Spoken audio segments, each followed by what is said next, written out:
Hello and welcome back to the Quantitative Analysis Institute course. What I want to do today is to talk about hypothesis testing. I want to specifically build up to talking about how to figure out whether your data supports or does not support a particular hypothesis. And I want to build up to this using a historical example. So we're going to go all the way back to somebody named R.A. Fisher. Ronald A. Fisher. R.A. Fisher is one of the fathers of statistics. Statistics is not as old as a field as you might think. Even randomized experiments, for example. How long have people actually been randomizing in order to learn about the world? Only since the 1920s or so, and R.A. Fisher was one of the people who suggested randomization in experiments. He was also the father of hypothesis tests, and that's how we're going to build up to that example today. So R.A. Fisher had a friend, and he actually did have a real friend who was a woman who claimed that she could tell the difference between a cup of tea that was poured milk first and a cup of tea that was poured tea first, followed by the milk. Okay, so it's either milk first or tea first. And either way, it's going to be a cup that has both milk and tea. And this lady, and the famous example here is called the lady tasting tea.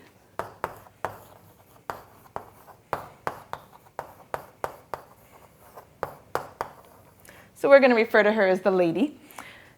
The lady claimed that she had this ability to distinguish between these two different types of cups. And so R.A. Fisher proposed a test of her ability. So I want you to think of for a moment, what kind of test might we do to figure out whether such a lady has such an ability? How are we going to figure out whether she's actually able to tell the difference between a cup of tea that was poured milk first and a cup of tea that was poured tea first? So what Fisher proposed is a test. And he proposed that we start this test with 8 cups of tea. And so here's going to be my picture of a cup of tea. All right. He said, let's make 8 cups of tea.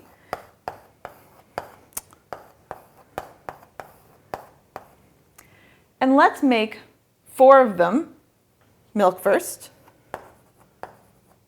and 4 of them tea first. And the challenge for the lady is to pick out the 4 cups of tea that were poured milk first. Okay, so there's 8 cups in front of her. She was not able to see how they were poured, but she does know that half are milk first and half are tea first. And the lady's job is to pick out the 4 that are milk first. That's what she's got to do. Okay.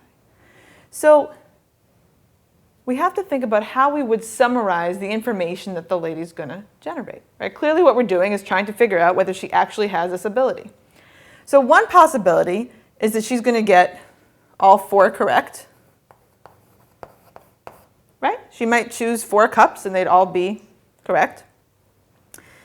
Another possibility is that she'll get 0 correct. She'll choose 4 cups and they'll happen to be the 4 cups that were poured tea first. Those are both possible.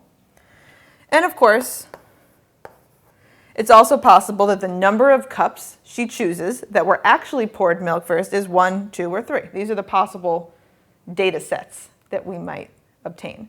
So what's actually happening is 8 cups of tea on the table. The lady's going to choose 4 of them that she thinks are milk first. And then, because whoever's conducting the test, such as Fisher, actually knows which cups are milk first and which are tea first, one of these numbers is going to be the number of cups she got correct. This is going to be our evidence. Okay? And what we have to think about here is how we would use this evidence to learn about the truth. How are we going to use this evidence to learn about whether we actually think the lady has this ability or not?